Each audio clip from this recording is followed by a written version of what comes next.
Ali bo slovenščina jezik mojih otrok? O tem vprašanju velikokrat razmišljam.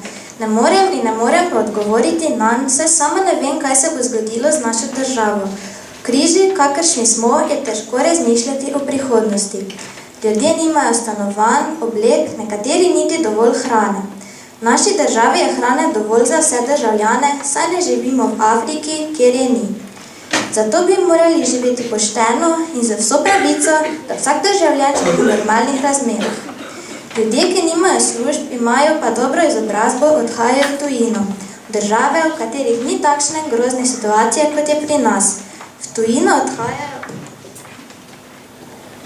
tudi s svojimi otroki in si tam skupaj ustvarijo novo, boljše življenje. Zato vedno več mladih odhaja iz naše države.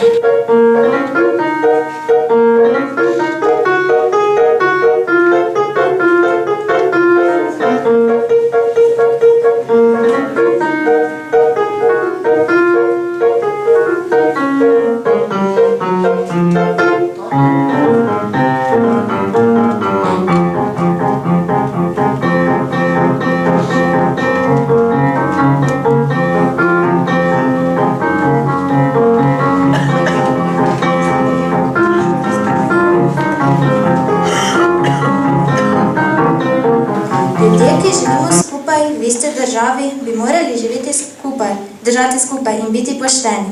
Ampak na žalost v naši državi ni tako in zato se nam dogaja to, kar se nam. Slovenija je sicer majhna država, ampak skupaj bi lahko dosegli tisto najboljše. Vsak državljan bi lahko imel stanovanje in službo. Če bi sodelovali, bi z novimi tovarnami in delovnimi mesti ustvarili denar, ki je zelo pomemben za življenje. Skupaj bi lahko naše kvalitetne izdelke izvažali in prodajali v tujino. Verjetno država s takšnim načinom delovanja ne bi imela težav in tudi ljudje.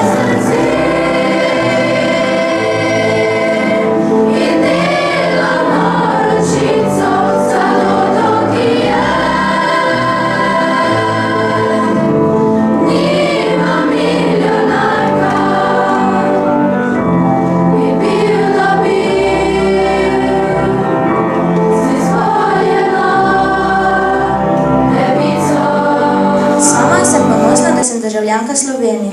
Slovenščina je jezik, ki ni razširjen po svetu, ker ga govorimo samo mi, Slovenci, in ga s tem tudi ohranjamo. Ne vem pa, če bom tudi sama morala nekega dne zapustiti svojo državo in oditi v tujino. Če bom v tujini živela bolje in brez težav, verjetno jezik mojih otrok ne bo jezik, ki ga sedaj govorimo mi. Njihov prvi jezik bo tisti, v kateri državi bomo živeli. Vsekakor pa jih bom naučila slovenskega jezika, s katerim odraščam in živim že 13 let.